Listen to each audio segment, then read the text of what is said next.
look, distracted. This is a unscheduled stream, so I really don't expect very many people to hop on live. And I think I figured out before why I didn't see chats. But you know what I'm going to do? I'm going to stick this on my YouTube. I'm going to put my YouTube. Whoa! I need to put the volume down here so that if I'm missing chats on the screen, then maybe I'll see them in the YouTube chat. Though I don't expect this stream to be long. I am doing a little bit of a rambling intro to give people time to hop on. But again, when it's not scheduled, it's not scheduled. So this is, opportunity for chat if you wish to. Otherwise, it'll just be me once again, kind of saying the same thing for my absence until about February 18th, but more precisely, probably after this weekend. There's just not going to be very many streams. I need to finish the LPCO bylaws committee report. I haven't been able to touch it. It's long. I will zip it. I will not make a dirty joke. So yeah, I'm halfway in the middle of it. Need to finish that. Tomorrow is National Bylaws Committee. And then, of course, with all of this going on, which, as you can tell, I haven't even changed from work. Like from the moment I walked in. Before I walked in, I was stuck in the driveway on a really important conference call. And then, just figured I'd come up and give you guys an update. I really had intended upon doing a history stream tonight, but I do want to show you something cool I got on eBay. Speaking of history, but there's just not going to be time for that probably until Sunday. I'm just not even going to make any promises. I have too much work to do. And those of you who follow the Libertarian Party know that we're I think it's always, aren't we always in the midst of some kind of whirlwind? But that's what I wanted to talk about a little bit. And I was hoping to get some back and forth, but and I do see some viewers, and hopefully my chat isn't completely broken, but let me show you what I got. I'll show it to you in the package. So historically speaking, I'm going to tell you a super funny story. So you're probably not going to be able to see this well, but I saw this on eBay. Now you're not going to be able to see it well. Let me see if I can. You could probably see that says the Party of Principle, but it's a brand new, beautiful LP branded pen. Hello, JJ. So my chat is working. So I saw this on eBay and I'm like, gotta have it for the historical archive. I've never seen this before. And so I purchase it. And when I get it in the mail, I see first of all, it came from Colorado. And then I look at the return address and I'm like, I know him. And then I got a message and he was writing me. He's like, hey, Karen, I see you got the pen. So it's funny what a small world it is, isn't it? I hadn't talked to this person from the LPCO for a while, and so there was a reconnection there. Now, there was going to be a real terrible ballot access bill first hearing tomorrow before one of the subcommittees. I don't want to get into too many Colorado specific things, but it got canceled, which is actually really good for me because I've got a lot to do and I didn't have time to write talking points. So that got canceled. And yeah, I really just wanted to make myself available, but the comments that I wanted to make, I can tell you, it took about 2 years to get to this point, but I don't really read that much of Facebook groups. Twitter don't really have groups, but Twitter accounts and things like that. I don't really, I go out of my way to avoid just what, in my opinion, is just consistently toxic people and consistently toxic conversations. But, you know, got the OCD. Also, curiosity. You want to see what people are saying. But every time I do, and it's not everybody, because obviously there is room for good faith criticisms and things like that. Obviously. But boy, it has become so apparent to me that there's just some truly malevolent, dysfunctional personalities that congregate in small insular groups. And again, there's always going to be criticisms, and perfectly valid ones at times too, or ones about which reasonable people can disagree. But what's become my benchmark is if all anyone has to say is negative, the problem isn't with what they're criticizing. The problem is with them. And what a miserable, miserable way to live. And I don't know, it's just not particularly productive, but I'm not going to really spend too much time on that. I've gotten so much better at staying out of those groups. So I'm just going to be on for maybe like another minute. If there's no one that has anything I need to speak about or any questions, I'm probably gonna, take off, and I see you some quack. I think I pronounced that right. Yeah, just today, it's just, and it's the same, and it's not a lot of people, which is very encouraging. It really is just a handful. And everyone can be really negative at times. I've been really negative at times. That's not what I'm talking about. I'm not talking about seasonal negativity. I'm talking about constant. I'm talking about, like, there are some people that are obsessed. I mean, my God, obsessed in, like, so I said malevolent, and I'm not even saying that the people themselves, like, are inherently malevolent, and I'm not trying to get, like, all spiritual on you, but there's, like, a spirit of heaviness, a spirit of malevolence. And, I'm a Christian. I do believe in forces of darkness and things like that, and you can allow that stuff into your life that just, it's not good. It's not good for you. And thank you, Bill Cox, for the super chat. I super appreciate it. And, if you ever find yourself in any kind of organization or group that's making you like that, and I won't say making you like that, take some personal responsibility, but I mean that, is that what's best for you? Like, I don't want people to leave. That's not what I'm saying here, but I'm really just having like a human to human talk. I've watched some people who now, the same people, and maybe it's been over the course of, we're going on about a year now, and the level of negative obsession, it's not normal, and it's not healthy.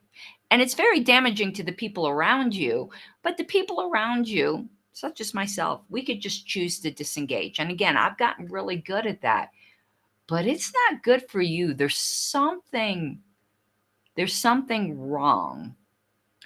And really, perhaps just like step back a second, because I'm not going to mention a name now, but there's someone that I needed to research something. Somebody sent me a screenshot, said, look into this, stuff like that happens. So, I needed to go look on this person's, and I'm not going to say their name or give any hint to their identity. back. I needed to go back on their timeline just to research something. I was looking for a specific post, and this is a person who posts quite a bit. And I'm scrolling, and like the red flags, because it's a person I know. They're not inherently a bad person, but it's like, dude, my God, I've never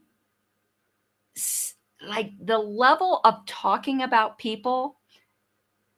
Let me like put it to you this way, and God, I don't want this to come off the wrong way, but whatever. People will take what I'm gonna say. There could be a time where maybe, let's say 3 years ago, I'm gonna make up a hypothetical, but shit like this does happen. Like maybe 3 years ago, I could have had a debate with someone, and they got so fixated on it that 3 years later, they're still talking about it. And we happen to encounter each other on Twitter or something like that, and they're like, "Bruh." And I realized this person, well, at first I'm like, "Who are you?" And just realize, and this isn't mean. Let me tell you something one of my pastors once said. Don't worry so much about what people think about you. They don't. And that's such a humbling expression. You want to know who people think about? Themselves. We all do it. So when you fixate on a person or a group of people and you let them consume your life, particularly when you're talking about maybe you had 1 or 2 encounters with them, and then you come at them. Crap, this just reminded me of a story. And if you guys had read this story, I got to think of what it's called. Oh my God, it's so perfect. But and then you come at them years later and you're still like, you blah blah blah, you blah blah, and that person just looks at you and goes, "Who are you?" And you realize you've spent all of this time obsessing on this person who forgot about you, like within the hour. Is that how you want to live your life? Like, really? And I'm going to tell you what story this reminds me of. And those of you who are of my vintage, you probably had to read this story in school. And what the hell was it called? You guys will remember it. I'm not going to get it exactly. There's like so many stories that traumatized me in school, but this one,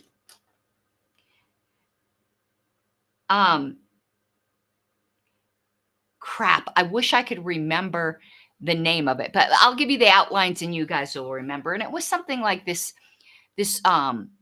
poor, there was this poor woman who was friends with a rich woman.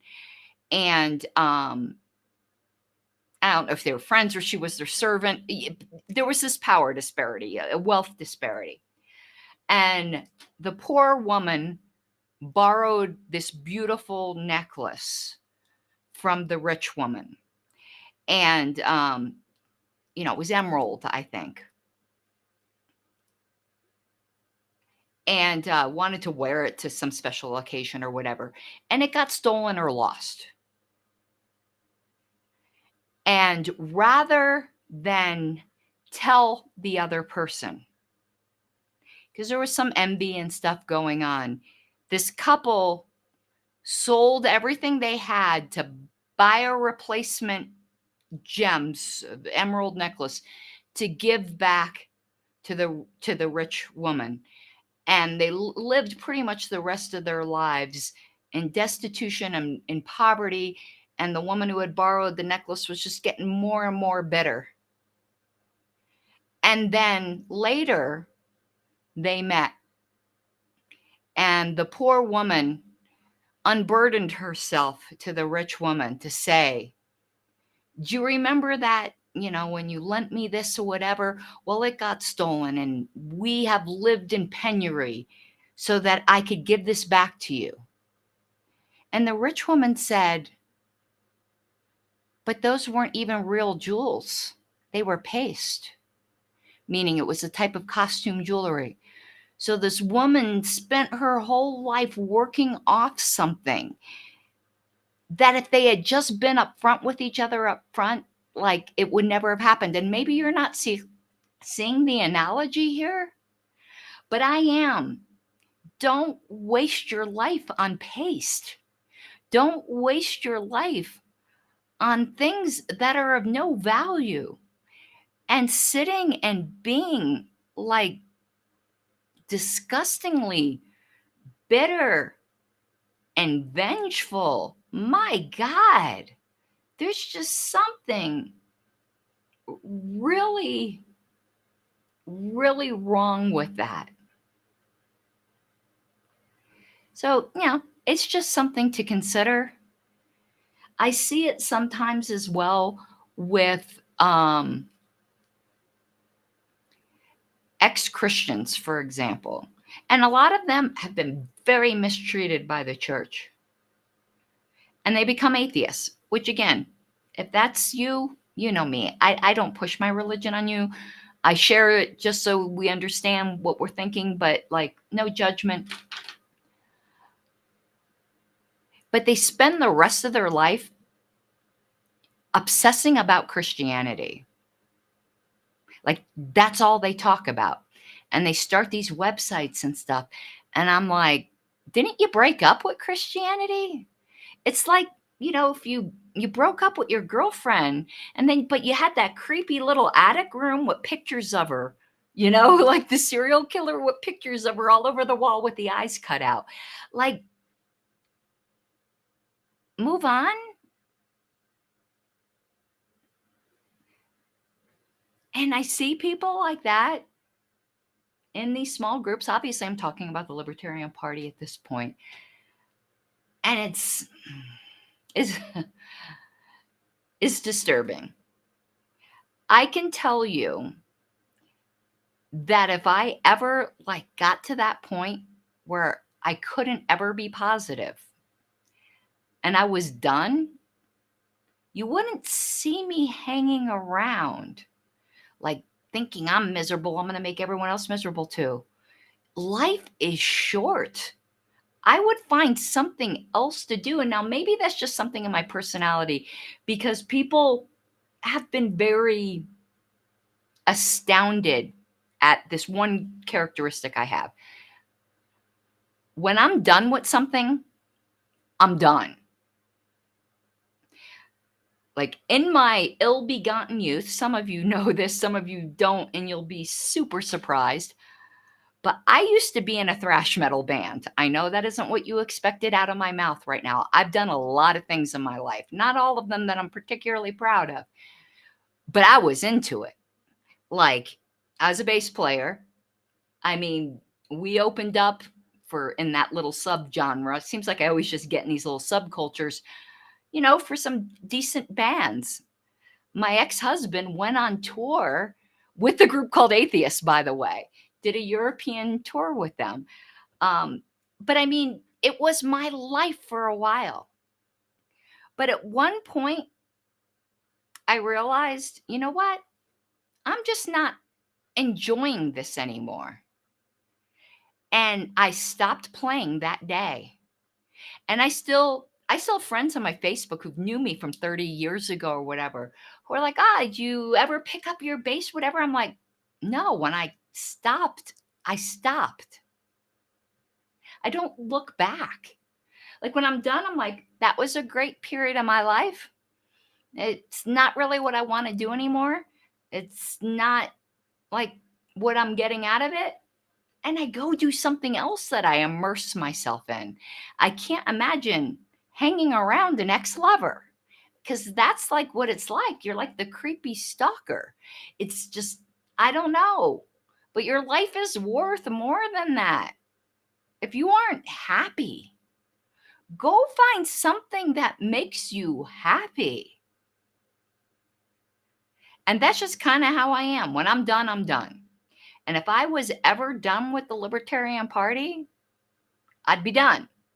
Like it would be, I'm done. Bye. Have good luck. And I'd go find something else to do. And I know the inevitable comment will be, yeah, well, what crap, what year was it now that the unfortunate event happened? Was it 2021? I wasn't ready to give up. And yeah, I was unhappy a lot of the times, but if you go and read through my stuff, I was never consistent. I always tried to find something good to say because nobody is 100% bad. As I've often said, if you force me right now to give a compliment about Satan, I could do so. He looks good in red. Not very many people could pull off a pitchfork look that well. I mean, there's always something nice to say. And your mother was right. Not if you don't have anything nice to say, don't say anything at all. But if you can't say something nice once in a while, perhaps that's not where you need to be. Because being consistently negative, you might think is harming the targets, but it really isn't. It's harming you ultimately. It's like the argument I made about the death penalty against Matt Walsh. And he's like, how is society suffering if we get rid of these scumbags? And I go, a society shouldn't be executing people, not for the benefit of the criminals, but for the soul of the society itself. Because do you want to know who's the unseen victims of the death penalty? It's not the obvious. It's not the people who are put to death. It's the executioners. Can you imagine that being your job? You don't think there's a real human toll there? I mean, that's why societies that had firing squads, so that the heavy burden of that, nobody knew who fired the fatal shot. Now, I don't think that solved the problem. I think all of them would feel terrible, but that's why there was a firing squad. Somebody could be effectively shot by one person, but it was because of the tremendous human toll there is. So I'm not saying to stop being such a miserable bastard for the sake of the people you might be making miserable too. I'm saying it for your own sake. Which is why I often consistently say that I carried around a lot of hatred for the people that did me wrong. And I finally got to the point where I don't hate them anymore. And can I tell you, my soul is healthier now that I don't have that. Have I forgiven them? No, I'm not there yet. But you want to know what? I would have said last year I don't ever want to forgive them. I am at the point now where I want to be able to. I'm not there yet. But I know once I get there, my soul will be healthier. So here I am waxing a bit philosophical. I'm reading some of this stuff, and it's like, yeah, it gets to me. Any human person, that's going to get to you. You can only see so much shitty stuff, and you can't say it doesn't wear you down. But ultimately, at the end of just like reading a couple hours of this stuff, I didn't feel bad about myself. I didn't feel bad about the people they were talking about. I just felt a tremendous sense of pity for them. Because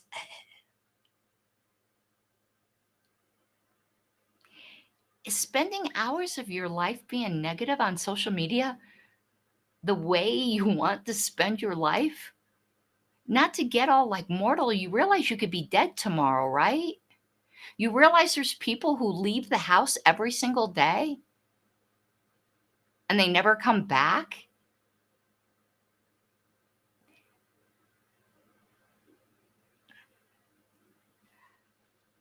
Okay.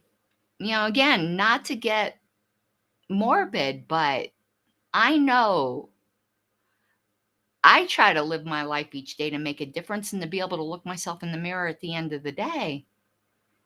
But for each of us, there's going to come a day where there isn't the end of the day. And did you make each day worth it?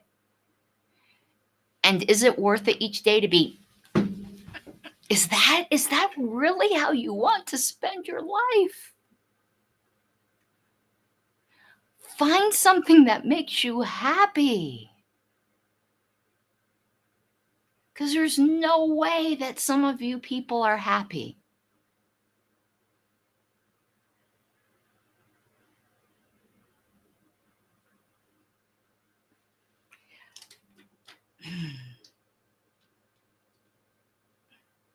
Okay, I guess that's, but no, there was actually something else I wanted to say. And this is just my judgment. You can have a different one. Because I get people coming at me a lot.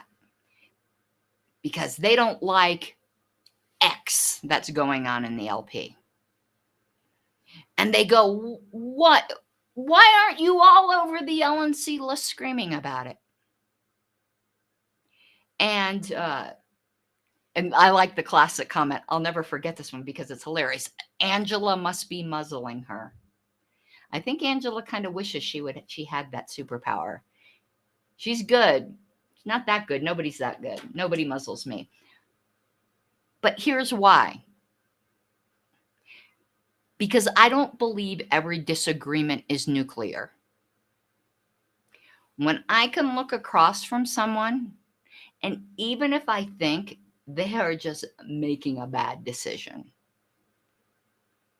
if I believe they're doing it in good faith and from their own convictions, I'll disagree.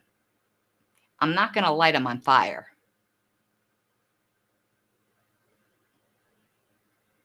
Now, for instance, let's bring it back home. Even though this is a developing situation, there are people upset because, there's a speaker we didn't invite. It was invited by another party, but whatever, on an event we're co-sponsoring.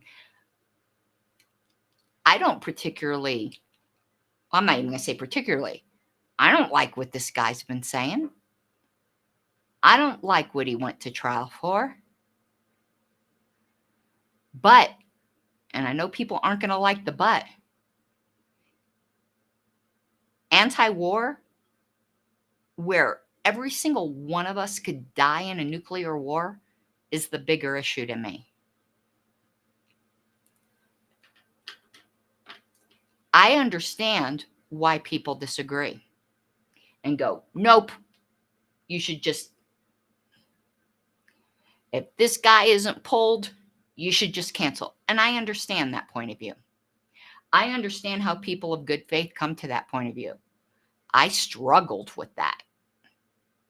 But if you can't understand how people of good faith came to a different point of view, or just because you came to a different point of view that you think that you just got to lay waste to everyone, unless you can prove or you have a reasonable idea that they're coming from bad faith, that's not the way to behave.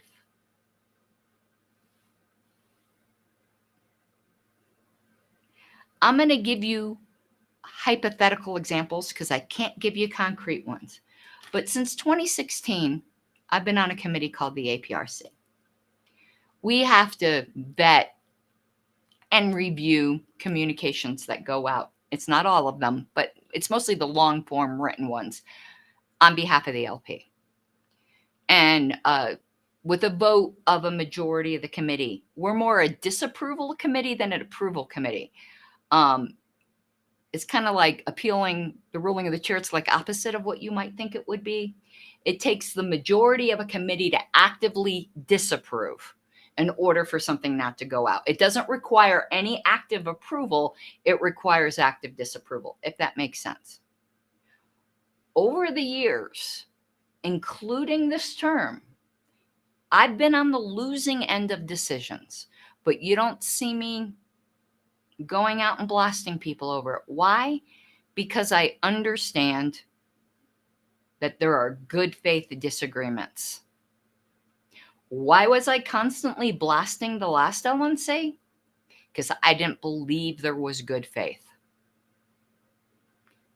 Whether you agree with my assessment or not, that's why. It's okay not to freak the fuck out over every disagreement. It is. Now, if you think people are being corrupt and lying, then light them on fire. If you simply disagree, you can disagree without destroying the other person. And that's a skill we need to learn. We need to learn that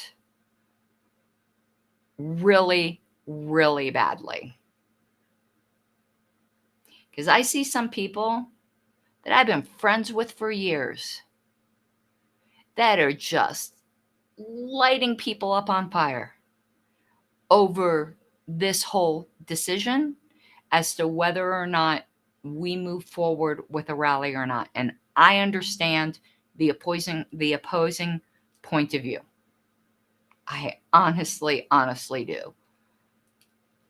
I don't envy the decisions that Angela has to make. But I can tell you I have firm belief that all the decisions she's making is in good faith. And though you might think a decision somebody is making is wrong, you shoot them just because they disagree with you, even if you think like they're just tragically making a wrong decision, but you don't think they're doing it in bad faith, you're the wrong person.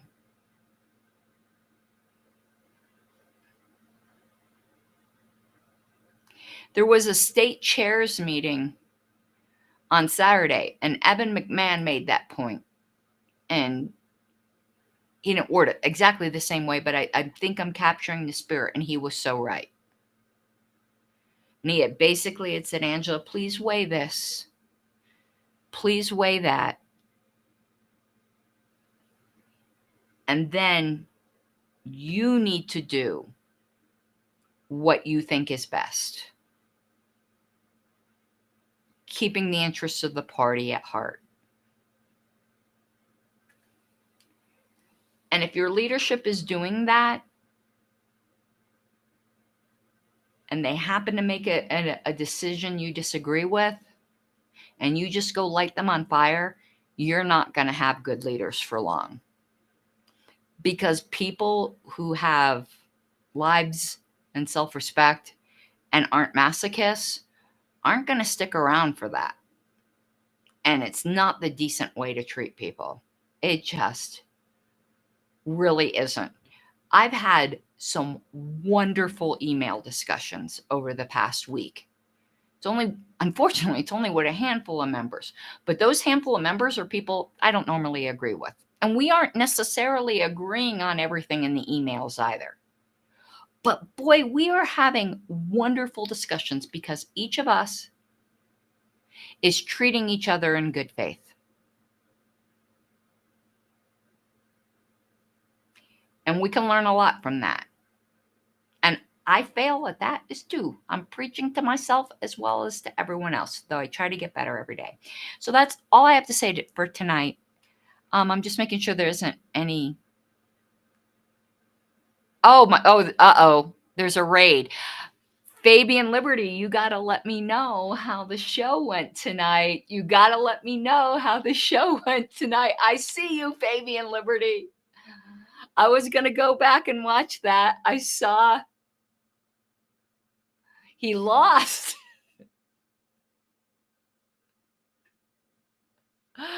I'm going to have to go back and watch that. That looked like it was going to be interesting.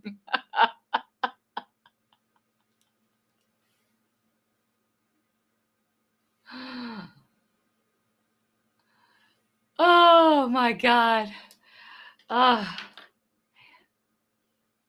Okay, but I have a burning question. Did she have a different shirt on? Because everyone now wonders if she's just got a closet full of white midriff shirts. Please tell me it was the white shirt.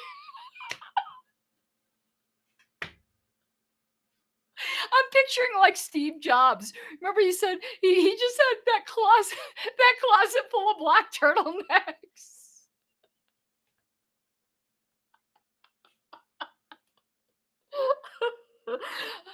Amazon.com. White midriff shirt. Quantity 100. Add to cart.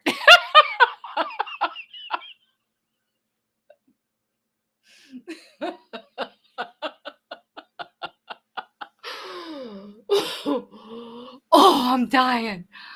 I'm dying here.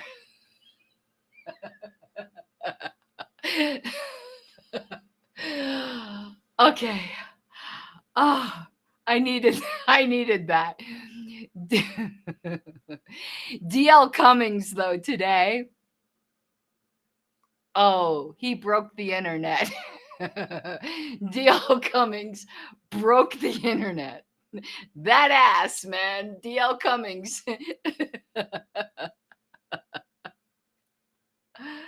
DL Cummings. DL Cummings with the tight pants and the ass broke the internet more than Kim Kardashian did.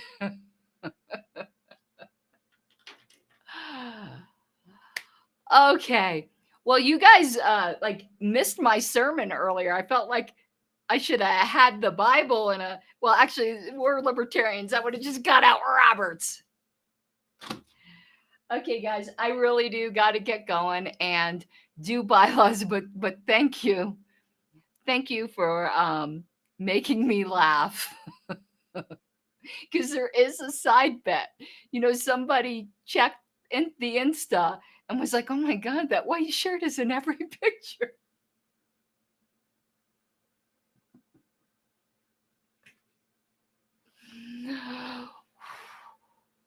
Okay. Well, I hope you all have an awesome night. And yeah, please, like, enjoy life. You know, why so serious? Okay. Love you all. Probably will not see you until Sunday.